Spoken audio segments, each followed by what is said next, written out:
La frontière franco-espagnole est la plus longue frontière terrestre de la France métropolitaine.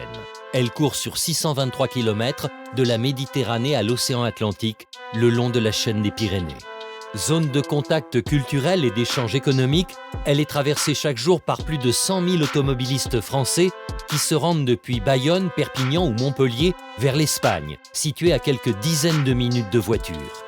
Si depuis l'intégration de l'Espagne dans l'espace Schengen en 1995, les postes frontières ont disparu, c'est pourtant une ligne sous haute surveillance qui sépare les deux pays.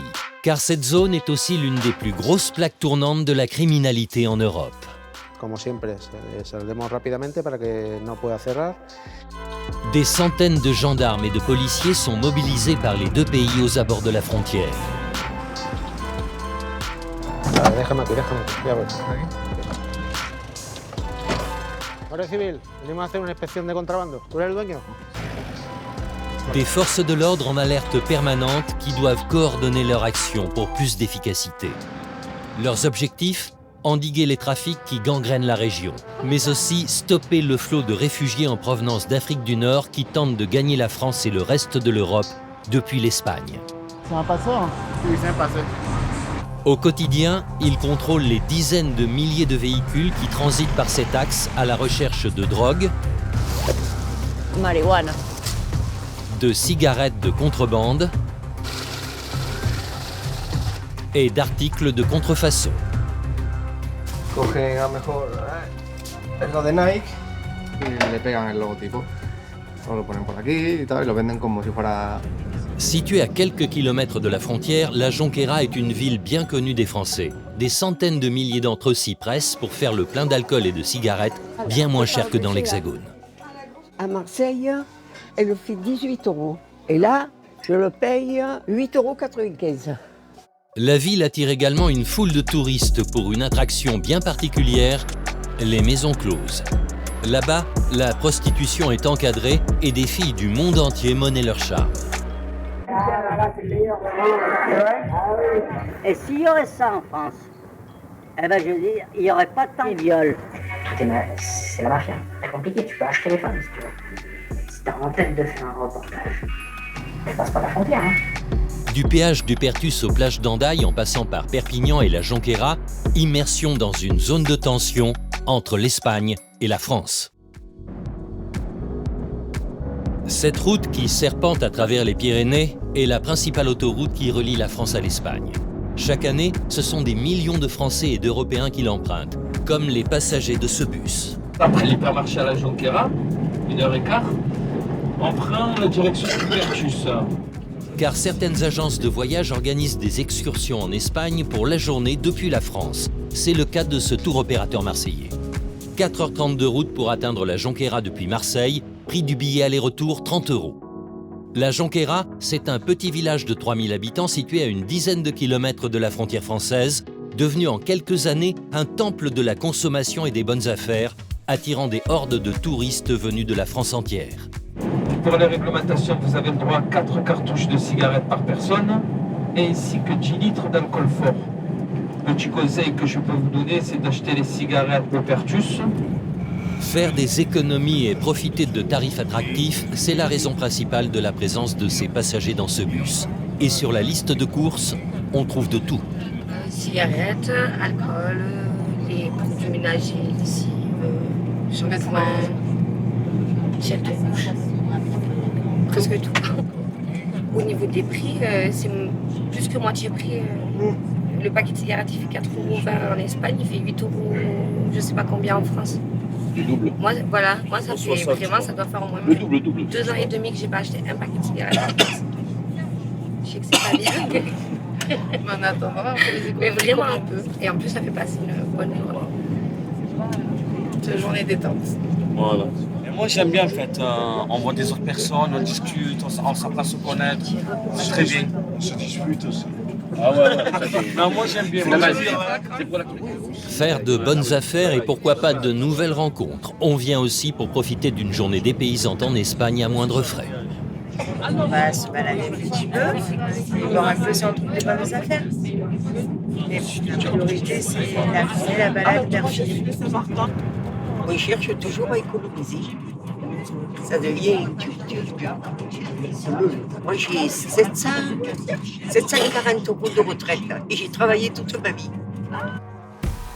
Chercher à économiser, c'est ce qui pousse tous ces touristes d'un jour en Espagne. Premier arrêt, la Jonquera, et bien sûr, l'un des nombreux centres commerciaux à prix cassés. Il faut le faire descendre, hein? Après 4h30 de voyage, les passagers sont contents de pouvoir se dégourdir enfin les jambes. Mais il faut se dépêcher, l'étape ne dure qu'une heure. Ah, mais j'ai pas... Ok, c'est la vedette. J'arrive. Tout droit. Il est midi. Le centre commercial est plein à craquer. Un samedi comme les autres à la Jonquera.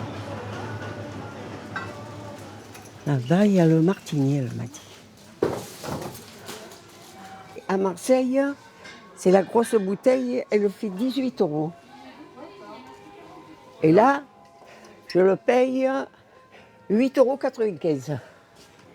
Vous faites combien d'économies alors? Là, il y a presque 9 €. J'ai déjà remboursé mon voyage, là. Hein.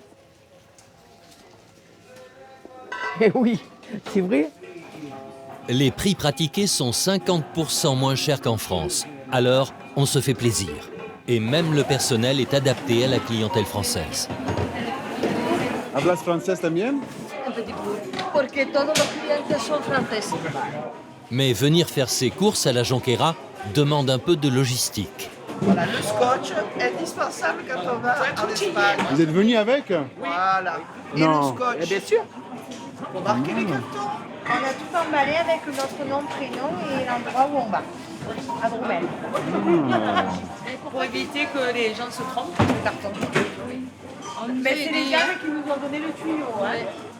C'est vous qui leur avez appris ça? Oui, parce qu'on me l'a appris aussi. Sinon, ils ont tous les mêmes cigarettes, les mêmes parfums, les mêmes bouteilles d'alcool. Comment vous les reconnaissez après? Merci encore. Hein. Vous aussi, merci. Merci à vous. Les caddies bien remplis de cartons scellés et étiquetés, il faut encore charger tout ça dans les soutes du bus et cela aussi demande une certaine organisation. Tiens, ça c'est pas toi. Ça c'est pas lourd. Merci. À peine chargé, on prend la direction de la France pour faire un nouvel arrêt au Pertus, un village franco-espagnol situé exactement sur la frontière. À gauche, le quartier français. À droite, le quartier espagnol connu pour ses tabacs et ses boutiques de vêtements. Au revoir, à tout à l'heure. Les vêtements, c'est justement ce qui intéresse ces deux amis venus de Marseille avec leur fille. Faut faire les petits magasins, là, les petites rues. C'est ça qui est le plus attractif. Hein. Et c'est parti pour une après-midi shopping qui réserve quelques surprises. Là, ça risque d'être intéressant. Bonjour. La particularité du Pertus, ce sont ces boutiques qui ne vendent que des grandes marques. Je préfère le Gucci comme ça. Elle est très très belle. En moyenne, 10 à 20 fois moins cher que dans un magasin français. 10 € les t-shirts. Pas étonnant puisque la plupart des articles sont faux. 10 squared. Non, mais c'est pas des vrais. Non, c'est pas. Non. Mais c'est bien fait quand même. Très bien fait. Oui. Très très. Et cela ne semble pas étonner ces clientes qui ne viennent pas pour la première fois. Mais peut-on trouver cela en France? C'est la contrefaçon, il n'y en a pas. Ah, à Marseille, on pourrait trouver. Non, et encore que je sais même pas. Et vous pouvez passer la frontière avec ça, c'est pas un problème? Et je sais pas. C'est difficile. Très bonne question. Je crois que ça va être difficile. Ah, très bonne question, mais ça. Tu crois qu'on peut passer avec ça? Passer où? Mais pourquoi tu passerais pas, Marine? Alors, je voudrais savoir si on peut acheter ça ici, on n'a pas de problème pour sortir à la frontière. Pourquoi il y a un problème? Je sais pas. À vous de me Non, pas ceci. Je sais pas, une bonne. C'est une vraie ceinture ou... Une vraie marque, oui. Voilà. Parce que les marques, il manque quelques mois. Tu sais, c'est pas les... Comme diesel, c'est pas les diesel, c'est diesel. avec I, avec E. Oui, comme ça. Mais c'est légal. Exactement. Ah oui. Monsieur, merci. Merci, au revoir. Au revoir, merci. Bonne journée, au revoir. Au revoir. Le vendeur lui-même ne semble pas convaincu par ces explications. Il est évidemment interdit de franchir la frontière avec des articles contrefaits. Nous marchons jusqu'au quartier français, de l'autre côté de la rue, pour tenter de savoir si cette pratique est généralisée. Dans cette boutique de sport, à première vue, les articles semblent authentiques. Mais nous décidons tout de même de poser la question au vendeur. Côté français, donc, aucune contrefaçon.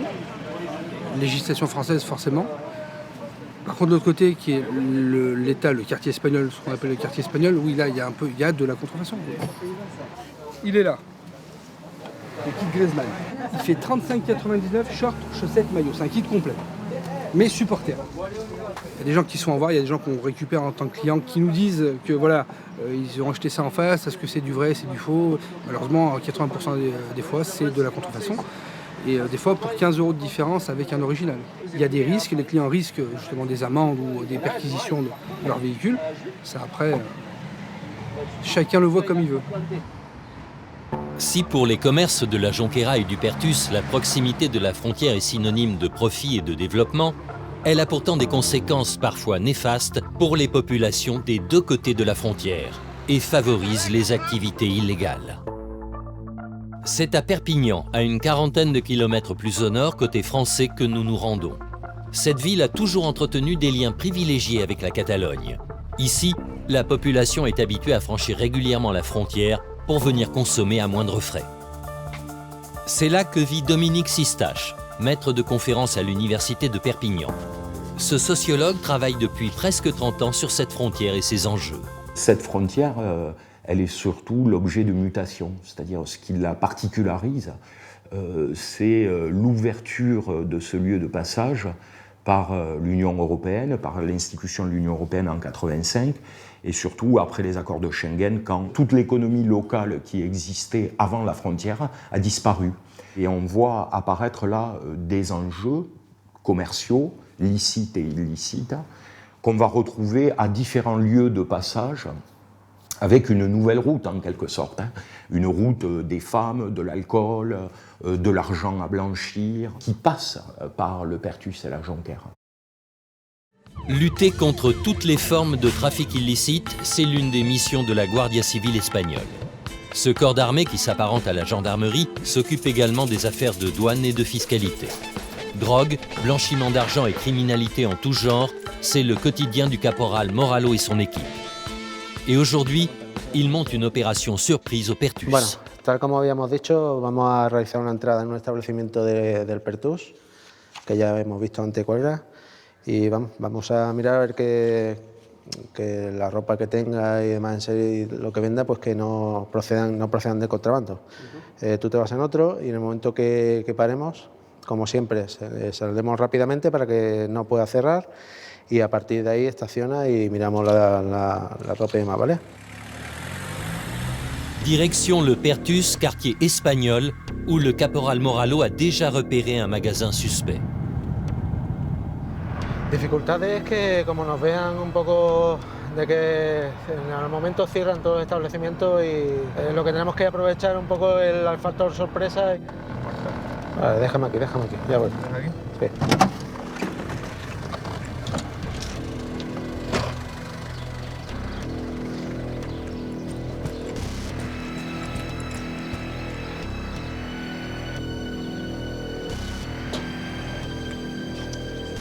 Hola, Guardia Civil, venimos a hacer una inspección de contrabando. ¿Tú eres el dueño?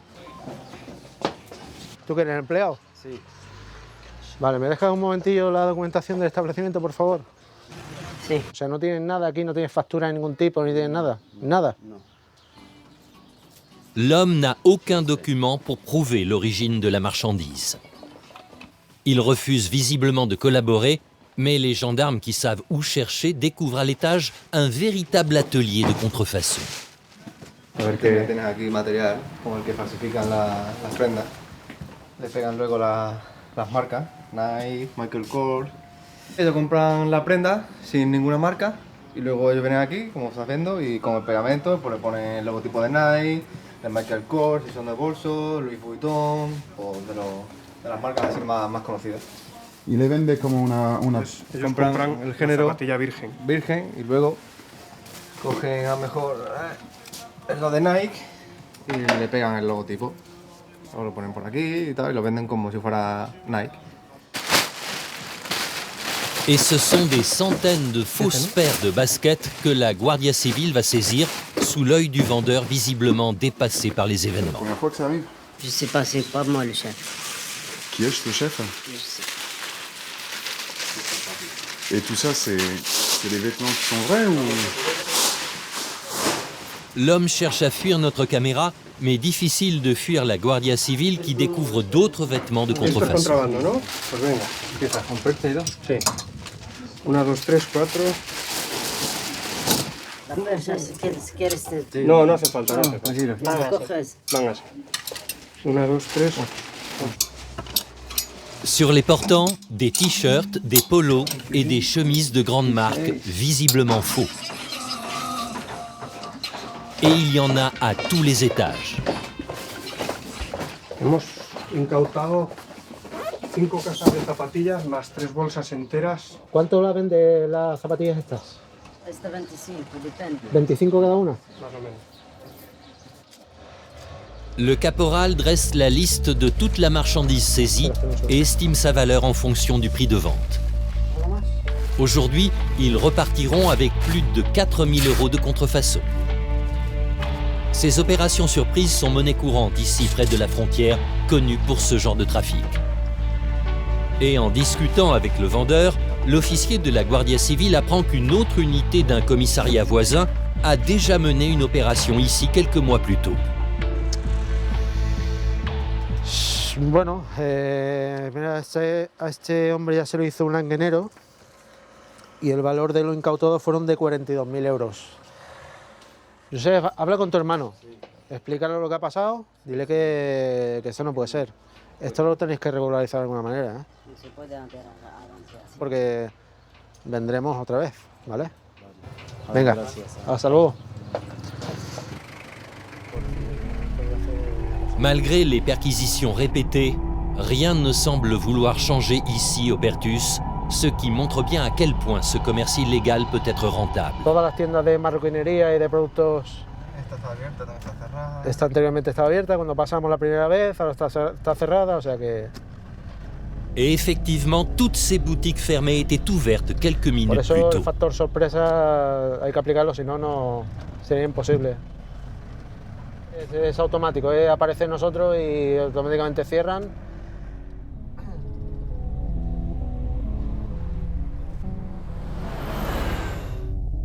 Arrivé au poste, il faut encore soigneusement consigner et photographier la marchandise. Elle sera remise à l'administration fiscale et douanière qui fixera l'amende. La contrefaçon de marque représente en Europe plus de 125 milliards € de chiffre d'affaires.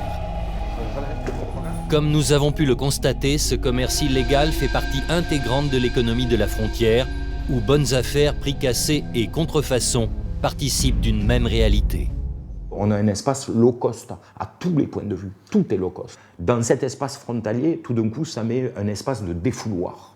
C'est-à-dire, c'est là où tout est gigantesque, tout est permis. On vient aussi vivre quelque part l'expérience de la mondialisation, c'est-à-dire on jouit de la mondialisation libérale, puisqu'elle nous permet, tout compte fait, de venir à la Jonquère, de boire de l'alcool moins cher, de fumer du tabac moins cher, éventuellement de consommer des produits stupéfiants moins chers, et également d'avoir des rapports avec des prostituées moins chères.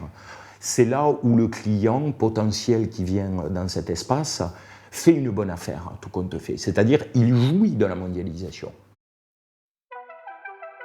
La nuit tombe à la Jonquera et c'est un autre monde qui s'ouvre à nous. Car depuis une dizaine d'années, un nouveau marché se développe, celui du tourisme sexuel. À la Jonquera et dans les villes frontalières, les Putty Clubs, maisons de passe qui ne disent pas leur nom, fleurissent comme des champignons. Il y en aurait plus d'une quarantaine dans un rayon de 25 km. Un business légal qui rapporte gros et qui, derrière une façade sexy, cache une réalité violente. Car l'assouvissement du désir est souvent basé sur l'exploitation de la misère humaine. nous rencontrons dans un hôtel de la Jonquera un groupe d'amis venus faire la tournée des clubs. On fait quoi? On va où alors? On va en Madame ou à la Torre? Ils ont entre 35 et 70 ans et ce soir, ces hommes ne se fixent aucune limite. Il y a de Saint-Étienne. Il y en a de Montpellier, il y en a de Bretagne. Et vous êtes venu faire quoi en Espagne? Passer du bon temps. C'est la première fois que vous venez à la Jonquera? Ah non. Sérieux, c'est une bonne ambiance, des belles femmes. Ah oui, des très belles femmes. On est entre amis, on s'amuse. On passe du bon temps. Voilà, on passe du bon temps. Quelles sont les raisons qui poussent ces hommes, tous mariés, à venir ici? Tu vas faire avec ta femme et voilà, personnel. Ta femme, tu la respectes, elle, tu la respectes pas. Voilà, exactement. Elle, tu lui fais tout ce que tu veux, tu lui parles comme tu veux. Ces commentaires donnent le ton de la soirée. Nous arrivons au premier club. À l'intérieur, des dizaines de prostituées attendent les clients et elles ne tardent pas à venir se frotter à notre bande d'amis. Les filles sont entreprenantes, leur but, pousser les clients à monter.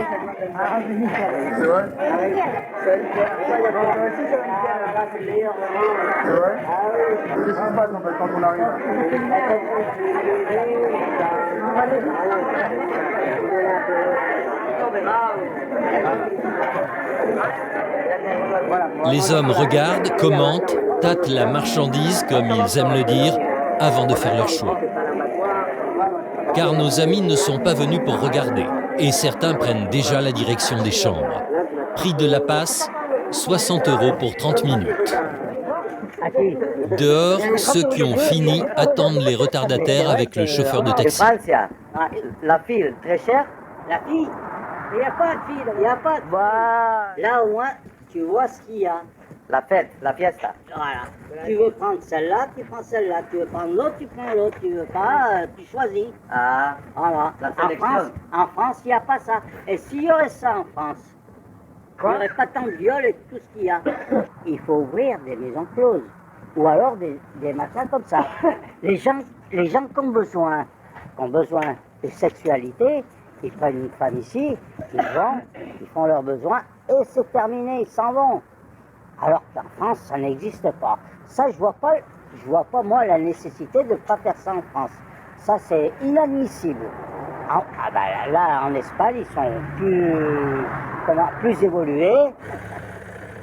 Difficile de comprendre les arguments évoqués pour justifier leur présence ici et le commerce de prostitution. La plupart des garçons sont montés, mais hors de question de s'arrêter là, direction un prochain club.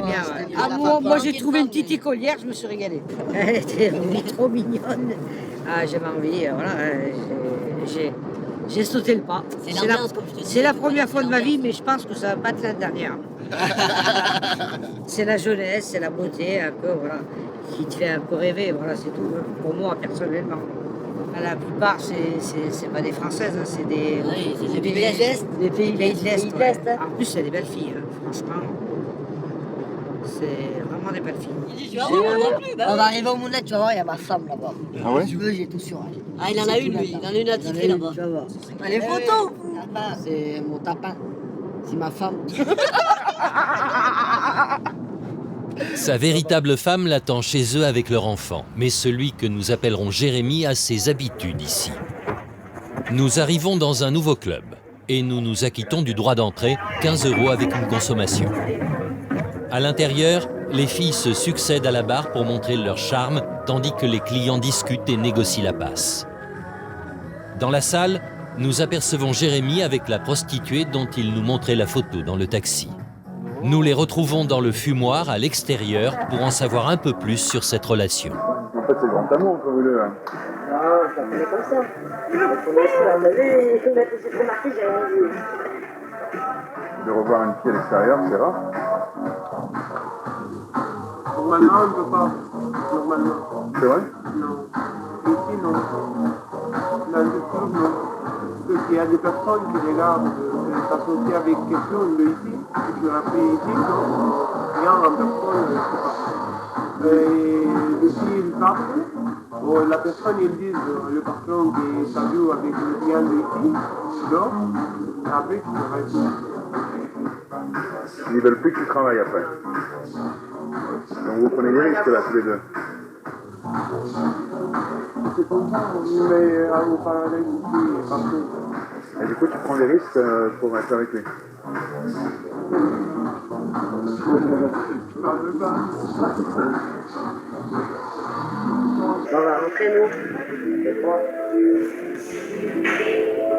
Nos questions semblent gênantes pour le couple d'un soir. Les patrons ne sont jamais très loin et les filles, beaucoup moins libres qu'il n'y paraît, se surveillent entre elles. Nous repartons vers un autre club. Oh, la belle aventure, elle continue. Ah, les deux jeunes, là, ils se sont régalés, là. Ouais, c'est les deux. C'est dommage, je suis zéro positif. Zéro positif. Zéro positif.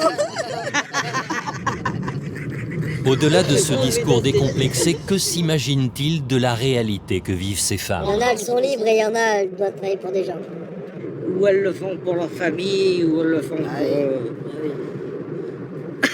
Vous pensez qu'elles ont une famille, des gosses? Oui, les trois quarts, ils ont des gosses. Oui, à mon avis, ou des gosses, ou alors les parents qui sont menacés chez eux, là-bas, et qui sont obligées, elles sont obligées de faire le tapin pour... à mon avis, hein, je pense. Et ça vous fait pas bizarre de savoir qu'elles ont peut-être des gosses? Non, on s'en fout. On leur en fait des gosses derrière. Hein. Non, mais non. Ça dérange pas. Moi, ça... Si, ça fait un peu chier, mais bon. Tant que je prends mon pied, moi. Des questions vite balayées et des propos qui ne semblent pas gêner le chauffeur de taxi. No, son buenos clientes, porque aquí todos los clientes son de Francia. Aquí casi no hay españoles. Para tú es importante, ¿eh? Sin los franceses no hay Para trabajo. mí, para la economía de la chunguera, de Cataluña, sin franceses aquí no hay nada. Los centros comerciales grandes, todos comen de Francia. Là, t'arrives à l'usine. L'usine, c'est le Paradise. Ouvert 7 jours sur 7, jusqu'à 120 filles s'y prostituent pour plusieurs centaines de clients chaque jour. Une usine à sexe où l'on travaille à la chaîne. Nous suivons l'un des membres du groupe de Français pour voir comment se fait la transaction. Après s'être mis d'accord sur le prix, la durée et la nature de la prestation, le client et la prostituée se rendent ensemble jusqu'à un guichet situé derrière la piste de danse. La passe a été négociée à 50 € qu'il va remettre à la jeune femme, plus 5 € obligatoires pour une paire de draps jetables en plastique. Ici, les femmes, les clients comme le reste, tout est à usage unique. La jeune femme récupère ses affaires au vestiaire avant de rentrer par cette porte qui donne accès aux chambres. Jérémy, qui est déjà monté 3 fois, suit une jeune femme dans les étages. Ils remonteront tous plusieurs fois dans ce club et parfois même à 3. Car au Paradise et dans les autres clubs, le client est roi et ses désirs, s'il a de l'argent, sont des ordres. Pour en savoir plus sur les dessous de ce commerce très spécial, nous décidons de monter avec l'une d'entre elles pour lui poser des questions. Véronica est d'origine roumaine. Elle a 27 ans. Dans les étages, les agents de sécurité surveillent aussi bien les clients que les filles. Les couloirs sont interminables, il y a plus d'une centaine de chambres au Paradise.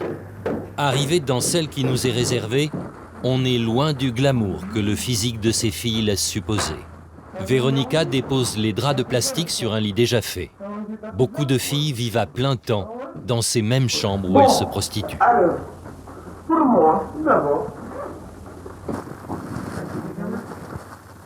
Ici, tout est permis, même la drogue, que les filles vendent mais aussi consomment pour se motiver. tu veux pas essayer?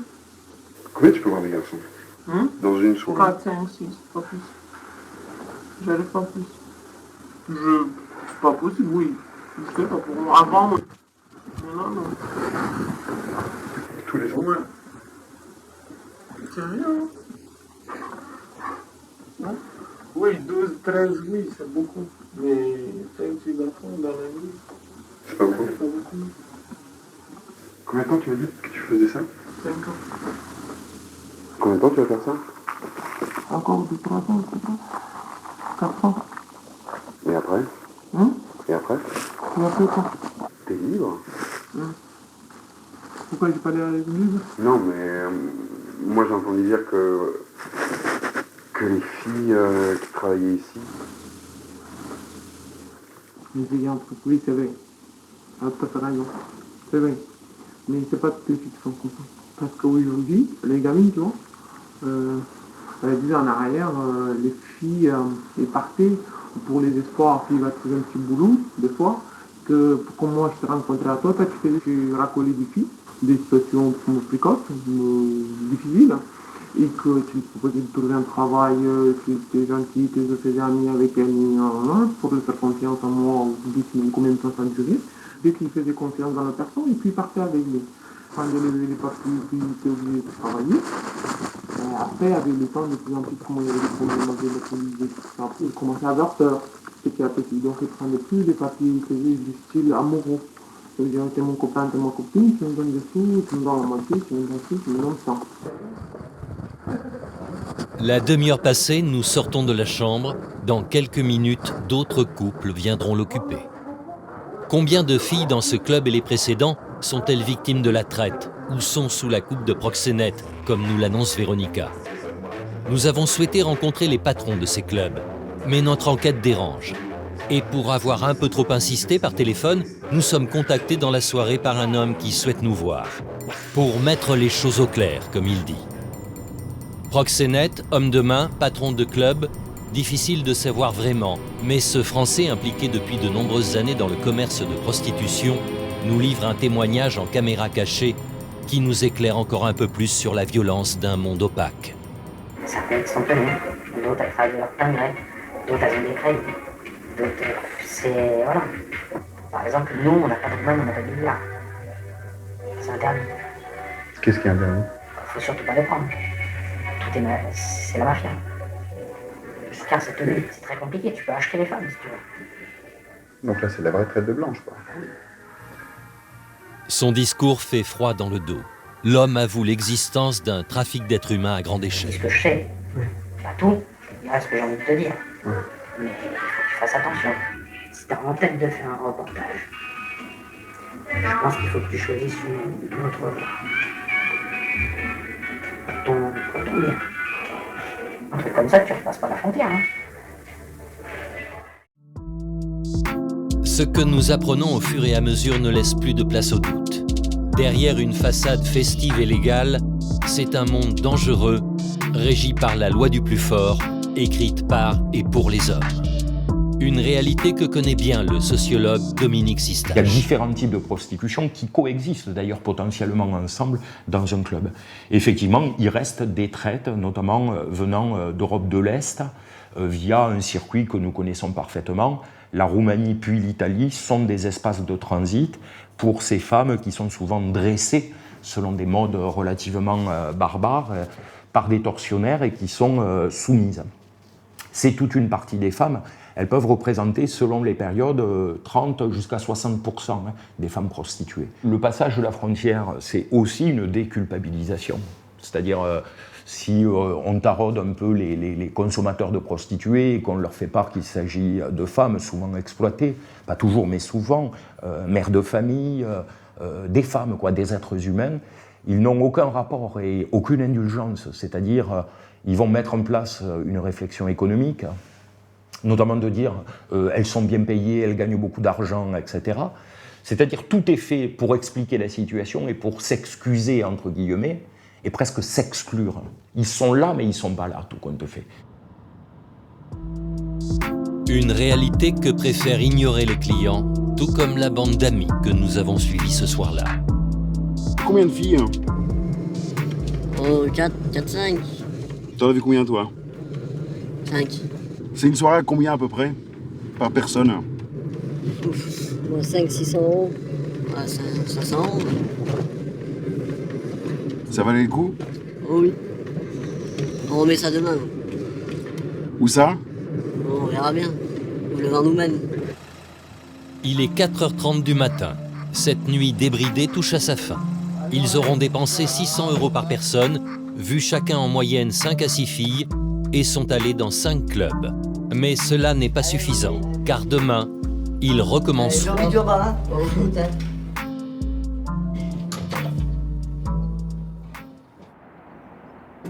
La prostitution en Espagne concernerait plus de 300 000 femmes pour un chiffre d'affaires annuel de plus de 15 milliards d'euros. Mais ici, près de la frontière, à la Jonquera, malgré la prolifération du commerce sexuel, l'essentiel des revenus provient d'un autre secteur d'activité, le transport routier. Car depuis l'entrée de l'Espagne dans l'Union européenne, le pays est devenu le grenier de l'Europe, mais aussi sa porte d'entrée. Et la Jonquera, située à quelques kilomètres de la frontière, le long de la principale autoroute qui relie les deux pays, est le dernier arrêt avant la France pour 22 millions de véhicules qui la traversent chaque année. Certains hommes d'affaires ont su profiter de cette situation stratégique. C'est le cas d'Antonio Escudero. En 24 ans, lui et sa famille ont massivement investi dans ce petit village jusqu'à le transformer en centre commercial à ciel ouvert, temple des bonnes affaires. Todos estos terrenos, todo el polígono este, aquellas naves que se ven, es un polígono que tiene 22 hectáreas, donde está el centro comercial, y es todo nuestro. Ces hangars, ces parkings de poids lourds, ces stations-service et ces grands centres commerciaux étaient encore inexistants il y a 20 ans. Tout restait à faire. La frontera, para mí concretamente, representa, bueno, pues un poco el haber cambiado mi sistema de vida, el haber progresado, pero también haber dado oportunidades a otra gente. Yo y mi familia lo que hicimos fue comprar y creímos en la Junquera, creíamos que esto estaba situado en un punto estratégico. Un pari qui n'était pas gagné d'avance car beaucoup pensaient que le village ne survivrait pas à la disparition de la douane. Antonio Escudero, ancien douanier, parie lui sur l'effet inverse. Et c'est un succès. Nosotros creíamos que aquí en la Junquera había un pequeñito negocio diseminado. A través de conversaciones con franceses me pedían que querían ver dónde había un gran centro comercial para pasar el día. Y de ahí, bueno, pues vino un poco la idea. Por aquí pasan 22 millones de automóviles cada año entre camiones y coches. Este es Euromercat Escudero, que es el primero que hicimos dentro de los supermercados grandes, quitando el que había pequeño dentro del pueblo, que fue donde iniciamos en el 1984. El mercado nuestro. Aujourd'hui, c'est toute la ville qui porte la marque Escudero. Et son trophée, le voici, le Grand Jonquera, le plus grand centre commercial de Catalogne avec 50 000 mètres carrés dédiés au shopping. Bien que situé en Espagne, sa clientèle est essentiellement française. Chaque jour, ils sont plusieurs milliers à franchir la frontière pour se rendre dans l'un de ces magasins à prix cassé. Et Antonio Escudero sait comment les attirer. Vamos hacia la Torre Eiffel, una idea mía, en honor a Francia, a su pueblo y a lo que representa y a la estima que les tenemos como un homenaje por toda la gente que durante muchos años, 35 que nosotros tenemos negocios, bueno, creo que hemos intentado hacer algo importante, un monolito para tanto la gente de Francia como la gente de España que nos visita en el centro comercial. Nosotros que conocemos muy bien al público francés porque es nuestro principal cliente, intentamos darle todo eso que ellos quieren. Sa dernière trouvaille pour attirer les Français, ce buffet libre tout à volonté aux proportions gigantesques, pouvant accueillir plus de 800 clients simultanément. Bueno, ya ves que esto es espectacular lo que tenemos aquí. Es el buffet que tiene más platos donde elegir, 200 diferentes del mundo. No hay ningún buffet que tenga una exposición tan grande como esta, porque todo es diferente y variado. No hay nada repetido, todo es diferente. 17 €, vin compris. Antonio Escudero connaît bien ses clients français. Et avec une moyenne de 1350 clients par jour, l'affaire est plus que rentable. Après ses clients français, les cibles privilégiées de M. Escudero sont aussi ses principaux fournisseurs, les transporteurs routiers. Car s'il faut bien ravitailler les magasins, les stations-service et les restaurants Escudero, les routiers doivent eux aussi faire le plein avant de reprendre la route vers la France ou le reste de l'Europe. Tout a été mis en place pour inciter les poids lourds à faire relâche dans ce village. d'autant que la frontière française est fermée le week-end aux camions. Mais qu'est-ce qui rend cette zone si attractive et pousse ces camionneurs espagnols à s'arrêter ici? Es que muchas fronteras pasas la frontera y no te has dado cuenta de que hay una frontera allí. Pero es que aquí es una frontera, yo qué sé, es que hay ahora mismo 7.000 camiones aquí, ¿eh? Ahora mismo hay 7.000 camiones, que eso no lo dice, es que es verdad, y todos los camiones están parados, están todos haciendo el descanso, otros que no tienen viaje porque tienen que cargar, otros que, ¿así me entiendes? Y eso, vamos, yo no he visto ninguna frontera más camiones nada más que la Junquera.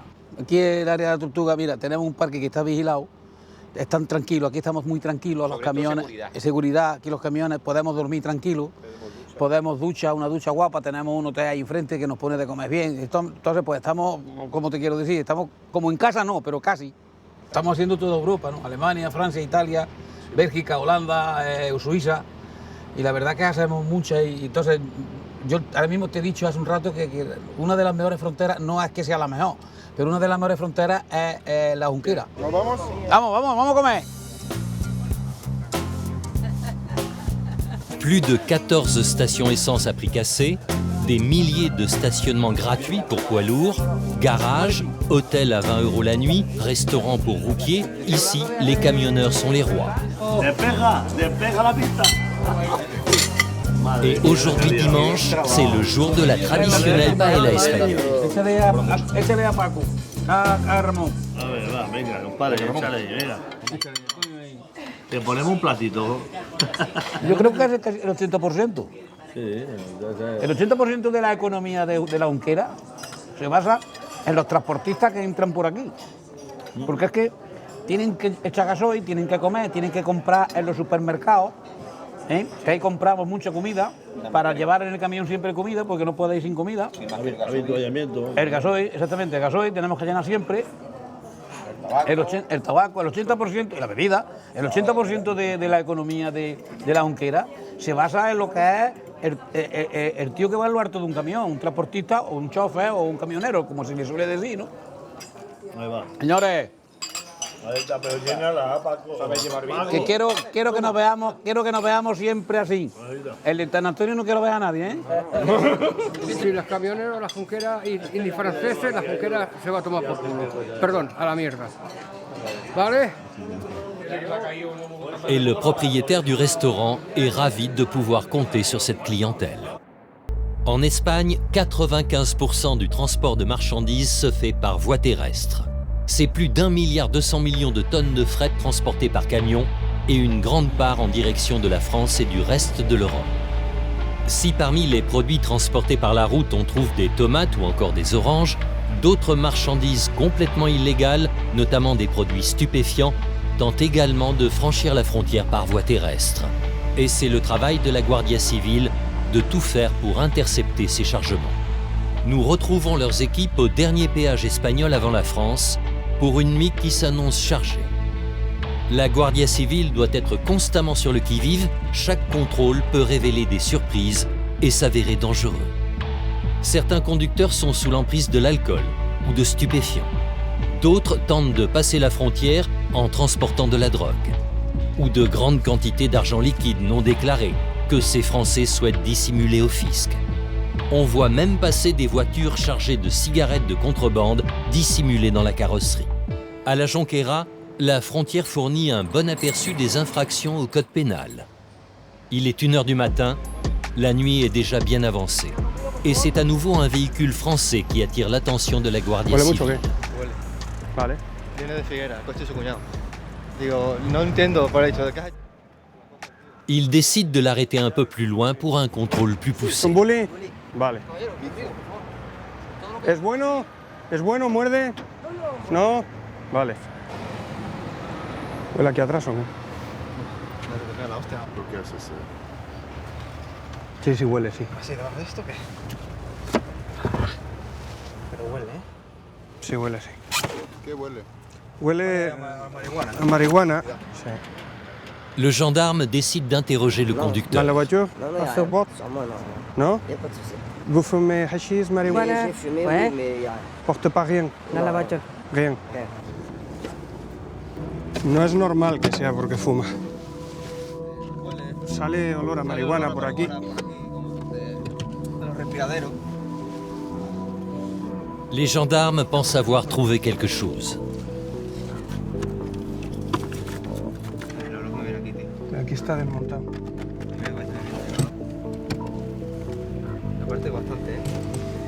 Es que apesta. Et leur insistance va payer. Mira. Marihuana. Consumo propio. Bueno, ver. Algún acta. Que si no había nada que declarar, a ver, ¿por qué está esto? Nada. Pero yo estaba escondido dentro del vehículo. Hemos preguntado si tenía algo que declarar. Me había dicho que no. Tú me has dicho a mí, tú a mí me has dicho que tú marihuana no llevas. No, si je l'ai pas. Tú a mí me has dicho que no llevas marihuana. Y ahora marihuana. Entonces tú a mí me has mentido. Mis devant les faits, l'homme accepte de Moi, je coopérer. suis un fumeur, je suis parti emmener mon chien faire une saillie en Espagne, à Figueres. Et je suis descendu avec la bœuf, tu vois, parce que je suis fou. Mais je l'ai descendu de Hollande quand même, pour qu'ils arrivent jusqu'en Espagne. C'est-à-dire que les Espagnols, ils sont plus forts que les Hollandais. Qu'est-ce qui se passe en France si on se fait attraper avec ça? En général, garde à vue, moi je me suis déjà fait juger pour 2-3 grammes. Garde à vue, 24 heures, jugé, tout ça, c'est chiant. Ce Français arrêté avec 11 grammes de cannabis s'en tire finalement avec une simple sanction administrative. Si en Espagne le cannabis n'est pas dépénalisé, la législation y est beaucoup plus permissive qu'en France. La consommation personnelle dans la sphère privée y est de fait tolérée. C'est ce qui pousse nombre de Français et d'Européens à venir ici. Et ce soir, nous ne sommes pas au bout de nos surprises. Au flot de voitures s'ajoutent les bus des grandes compagnies européennes qui relient les différentes capitales. Et c'est avec des chiens de détection que se font les contrôles, seul moyen de passer au peigne fin des dizaines de valises. Une infime quantité de drogue suffirait à le faire réagir. Soudain, le chien s'excite et gratte l'une d'entre elles. C'est le signal, ils ont trouvé quelque chose. Vamos a buscar al propietario de la maleta. La chance joue pour eux. Le nom du passager est inscrit sur la valise. L'homme est immédiatement identifié et dans sa poche, un ticket.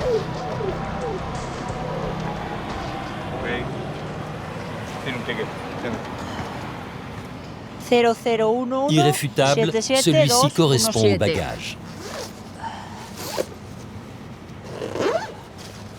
À l'intérieur, des dizaines de sacs plastiques remplis d'herbes de cannabis. Marihuana.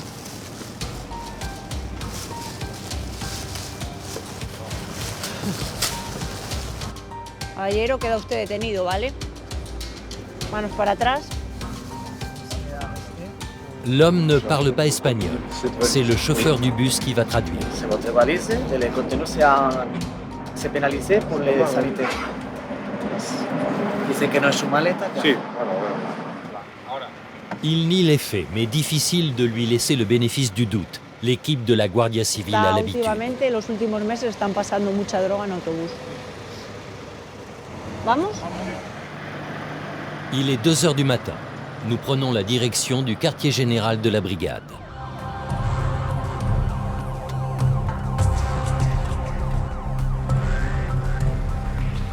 Le suspect est de nationalité suisse. Il est francophone, la trentaine. Le visage fermé, silencieux, il ne semble pas encore réaliser ce qui lui arrive. Mais le policier ne tarde pas à l'emmener aux toilettes pour une fouille plus poussée.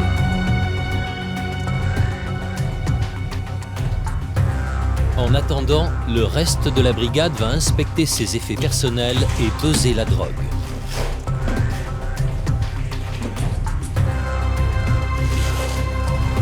Dans la valise, en plus de la drogue, des centaines de pochettes plastifiées. Estas bolsas suponemos que serán para hacer como dosis y luego venderla o repartirla. De esa bolsa grande la reparten en otras bolsas. L'homme avait donc l'intention de revendre 1,5 kg d'herbe de cannabis. Es mucho, es una detención, pero normalmente suelen llevar más cantidad. No es mucha cantidad. En France, pour une telle infraction, ce jeune Suisse encourt une peine allant jusqu'à 10 ans de prison ferme, accompagnée d'une amende de 7,5 millions d'euros. En l'absence de son avocat, le suspect choisit de ne pas répondre aux questions de la Guardia Civile. Il a néanmoins le droit de passer un coup de téléphone et c'est sa femme qu'il choisit d'appeler. Ouais, ça va. J'ai juste un tout petit souci. Je suis à la police en Espagne. S'il te plaît, voilà, c'est déjà assez difficile pour moi. Je n'ai pas attendu ce problème, mais j'avais envie de te parler parce que je ne savais pas si on va se revoir maintenant du coup. Je suis content d'avoir pu entendre ta voix et c'est gentil d'avoir décroché et puis je t'aime, voilà.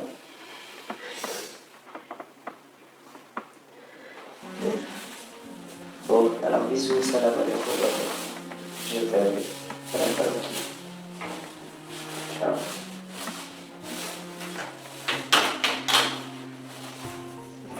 Les larmes du jeune homme laissent à penser qu'il commence à comprendre la gravité de sa situation. Il passera la nuit en cellule en attendant l'arrivée le lendemain matin de son avocat commis d'office.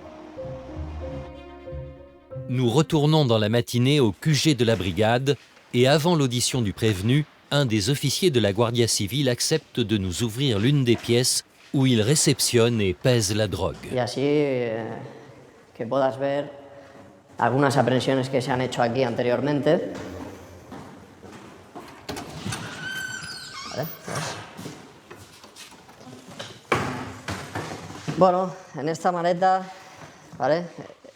Hay aproximadamente 61 kilogramos de hachís. Esta droga iba en un doble fondo. Está a la mitad de lo que se había cogido, pero en un principio habían 61 kilogramos de hachís. Estos son pastillas más o menos de 100 gramos de hachís y bastante puro, se ve por el color. Es un color así más amarillento. Siento mucho, ¿eh? No, se siente bastante. Normalmente huele mucho siempre a marihuana, a hachís. Prensada. Son bellotas. ¿Ves? Son bellotas. Esto es hachís. Esta droga viene del sur de España o de Marruecos. Bueno, es normal, son pasos fronterizos, es la puerta a Europa, ¿no? Por decirlo así, y está en una zona estratégica para todos los narcotraficantes y es por eso que pasa mucha droga. Sí, sí. Y más, que no cogemos. Esto solo es una parte. Es algo difícil porque cualquiera puede pasar por la frontera con droga. Aquí pues, se ha cogido droga a médicos, como se les ha cogido a vagabundos, ¿no? Que no tienen otra cosa de donde sacar el dinero. No está muy marcado, siempre cualquiera te puede sorprender. Realmente abres un maletero y no sabes quién puede llevar droga o armas o cualquier cosa prohibida. El 90% son franceses. Pour une fois, ce n'est pas un Français qui attend à l'étage l'arrivée de son avocat. Et ce matin, le jeune Helvète semble avoir retrouvé un peu de contenance. Donc c'est-à-dire que je peux me taire, je dois me taire, c'est mon conseil. Mon conseil, c'est parler que devant le juge. Oui. D'accord.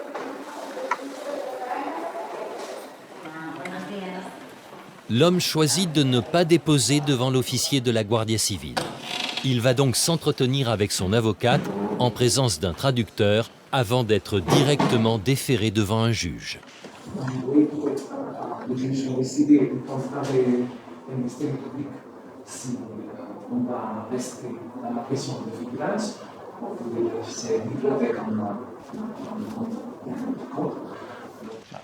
Le fait de refuser de témoigner peut être considéré comme une circonstance aggravante.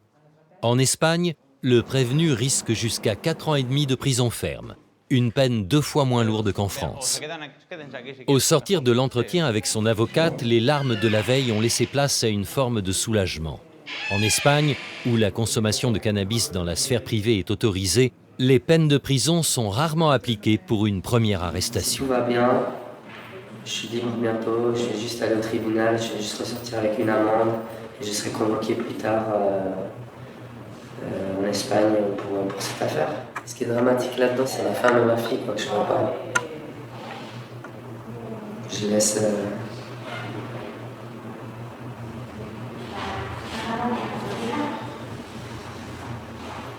Le cas de ce Suisse n'a rien d'exceptionnel, ici près de la frontière où les arrestations et les saisies de drogue sont quotidiennes.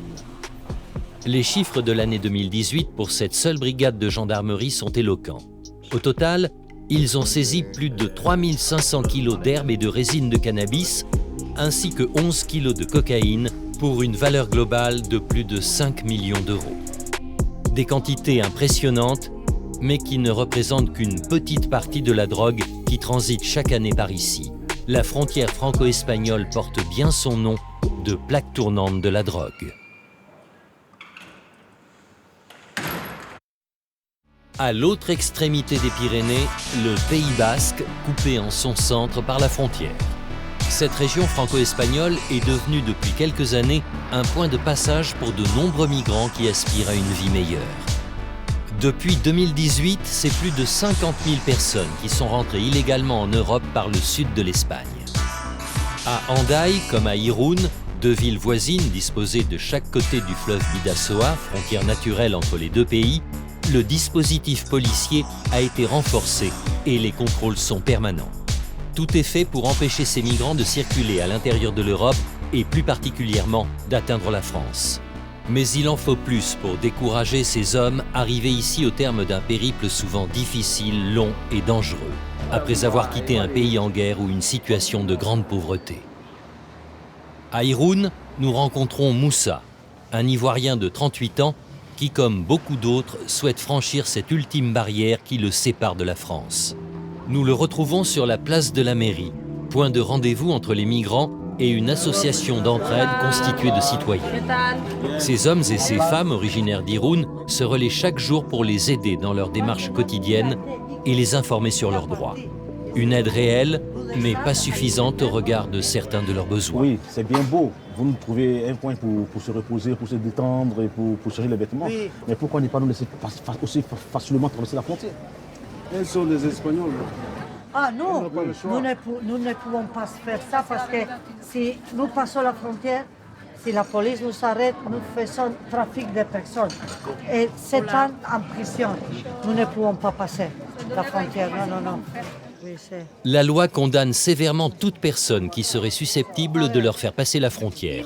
Un délit passible en France d'une peine de 5 ans d'emprisonnement et de 30 000 € d'amende. Ils ont néanmoins mis en place d'autres stratagèmes pour les aider à franchir cette ultime étape. Transacción para que les manden desde la familia, les manden el dinero para que después puedan pasar la frontera. Entonces, los voluntarios de aquí, ellos, nosotros les mandamos el nombre y apellido nuestro y después ellos mandan a sus familias y después ellos les mandan el dinero y cuando reciben el dinero vamos a hacer la transacción. Con nuestro nombre y nuestro apellido nos dan el dinero y se los damos a ellos. Bueno, a ver. Depuis quelques mois, ils sont là chaque jour, leur présence résonnant avec le flot quotidien de migrants qui arrivent ici. Obviamente, aquí hay menos limitaciones. Esto es un puente.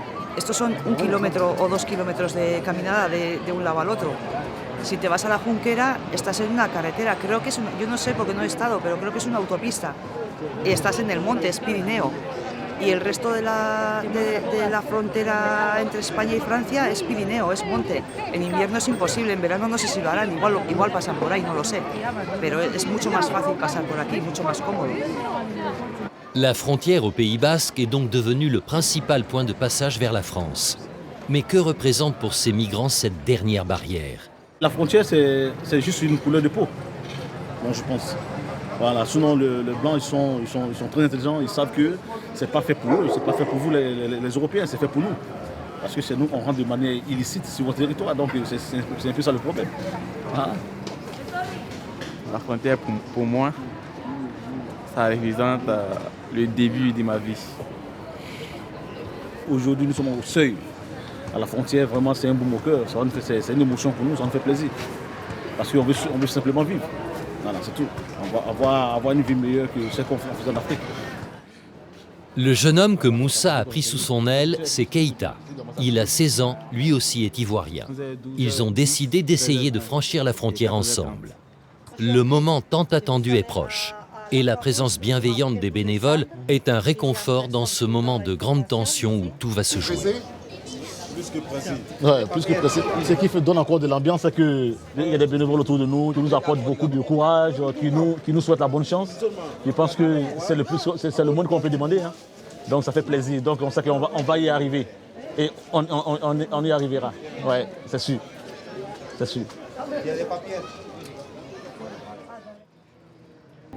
Si certains tentent de passer en empruntant les transports publics qui relient les deux pays, eux ont fait le choix de confier leur avenir immédiat à un réseau de passeurs. Keïta reçoit un coup de téléphone, c'est le feu vert. Les deux hommes se mettent en chemin vers leur avenir. Ah ouais, c'est le moment.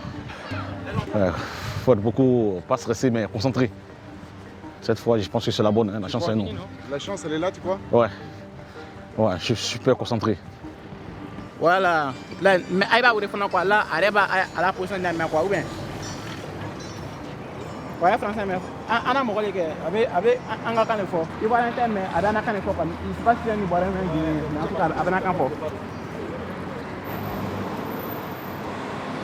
Voilà, il est devant. Bon, allez-y, bonne chance, les gars. Il marche avec nous, mais on le suit à distance. D'accord. Parce qu'il ne peut pas se faire repérer. Le passeur nous guide en direct par téléphone jusqu'au point de rendez-vous. Nous n'avons aucune information sur notre destination finale, ni sur la façon dont nous franchirons la frontière. Bon, pour le moment, je ne sais pas. En tout cas, on prend un camion. Bon. Je ne sais pas, on va le prendre d'abord, mais si quelqu'un qui va nous mener à la voiture. C'est quoi, c'est un passeur? Oui, c'est un passeur. Excuse-moi. Allô?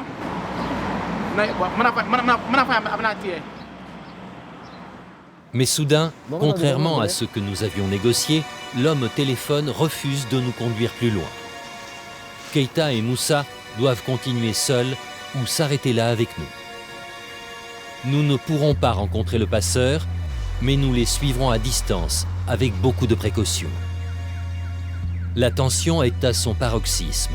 Ces hommes, en situation irrégulière, peuvent se faire contrôler et arrêter à tout moment.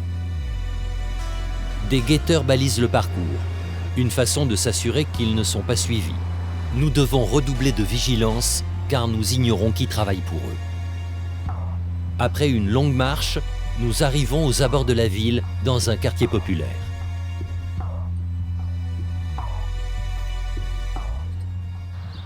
C'est là qu'une voiture les attend. Un espace Renault, immatriculé en France. Le temps de jeter les sacs dans le coffre, la voiture démarre. À son bord, 5 migrants et 2 passeurs. Direction la France. Et c'est à nouveau un jeu du chat et de la souris auquel nous nous livrons. Car si la France est à quelques centaines de mètres, le conducteur va emprunter des dizaines d'itinéraires différents pour tenter d'éviter les contrôles de police récurrents sur toutes les routes. Une demi-heure après le départ de la voiture, la première ville française est en vue. Nous tentons de joindre Keïta, qui se trouve une centaine de mètres devant nous. Comment ça va? On a dépassé la frontière. T'as passé la frontière? On y pas potable. Il y a coupé quoi? Tu vas couper? Keïta et Moussa sont passés en France. Mais le voyage ne s'arrête pas là. Pour 60 € par personne, le passeur s'est engagé à les conduire jusqu'à Bayonne, une ville française à 40 km de l'Espagne.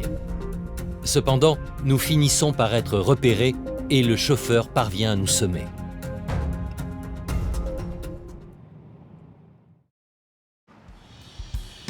Une heure après, c'est à Bayonne, au Pays Basque français, que nous retrouvons enfin Keïta et Moussa, qui viennent d'être déposés quelques rues plus loin. Le visage transpirant et crispé, c'est bientôt avec un sourire qu'il foule le sol français. Mon petit, vraiment, c'est... Je m'en reviens pas. Attends, il faut me faire la collade, mon frère. Fais-moi la collade, c'est le plus important. Fais-moi la collade. Fais-moi la collade. Oh, c'est magnifique. C'est magnifique. On peut dire yes qu'on a réussi.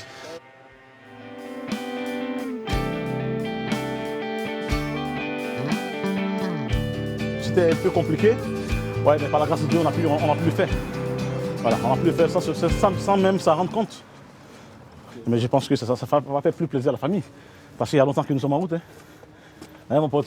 Combien de temps vous êtes en route? Ah ben, moi, je suis quitté chez moi au pays depuis 2016. Ouais, 2016. J'ai choqué, j'ai galéré au Maroc. Franchement. Ouais, c'était très compliqué pour nous au Maroc. Ils n'ont jamais mis les pieds dans cette ville, mais des bénévoles à Irun leur ont indiqué l'adresse d'une structure d'accueil baptisée Paosa, qui signifie étape en basque. Bienvenue. Merci. On peut entrer? Ok, merci. Merci. Ils sont reçus par une bénévole, comme l'a été la centaine de migrants qui a trouvé refuge ici. Oh, ok. Plaisir. Assieds-toi là. Ok. Bienvenue à tous les deux. Merci. Vous allez pouvoir vous reposer, manger, voir un médecin, une infirmière si vous avez besoin. Ici, tout est gratuit. Moi, je vais prendre mon prénom. Créé en octobre 2018, ce centre doit son existence à la mobilisation de citoyens bayonnais comme cette bénévole, mais aussi grâce à l'audace et à la volonté du maire de la ville. Moussa et Keïta vont enfin pouvoir souffler un peu et se reposer, tout comme 5000 migrants qui ont déjà été pris en charge par Paosa. Premier repas en France, cuisiné par les bénévoles, premier contact avec des Français.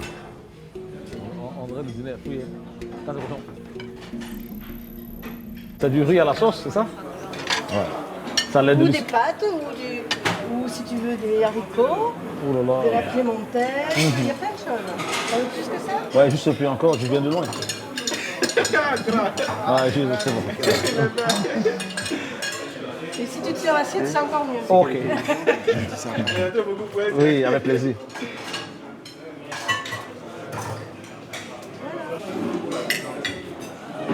Les deux amis rencontrent aussi d'autres hommes qui, comme eux, ont tout quitté dans l'espoir de trouver une vie meilleure. Et ils partagent un autre point commun. Waouh, ça c'est émouvant. Sans la langue, tu peux pas travailler. Aujourd'hui, nous sommes de différentes nationalités, mais on parle la même langue, et c'est la langue française. Et ça, toujours, c'est un chapeau pour la France. Voilà pourquoi tout le monde on converge tous vers la France. À travers ces mots, Moussa rappelle sans amertume l'histoire coloniale de la France. Le centre Paosa est le résultat d'un formidable élan de solidarité qui puise dans l'histoire et les racines de l'identité basque, comme nous l'explique Maïté, présidente de l'association qui a participé à la création du centre. Le Pays basque a aussi accueilli les réfugiés du franquisme pendant la guerre d'Espagne et après. Pendant la dictature franquiste, on a aussi accueilli tous les réfugiés du conflit basque. Donc cette capacité à ouvrir sa porte et à s'entraider quand il n'y a rien, c'est quelque chose qui est assez présent ici. À l'heure de la mondialisation et de la disparition des frontières, nous constatons l'importance économique, symbolique et physique de cet espace qui sépare la France et l'Espagne. Un espace d'épaisseur variable qui s'efface ou s'élargit en fonction de ceux qui tentent de le traverser. La frontière est et restera encore longtemps synonyme d'opportunité, de différence, de séparation, mais aussi de lien entre les hommes. Pour le meilleur et pour le pire.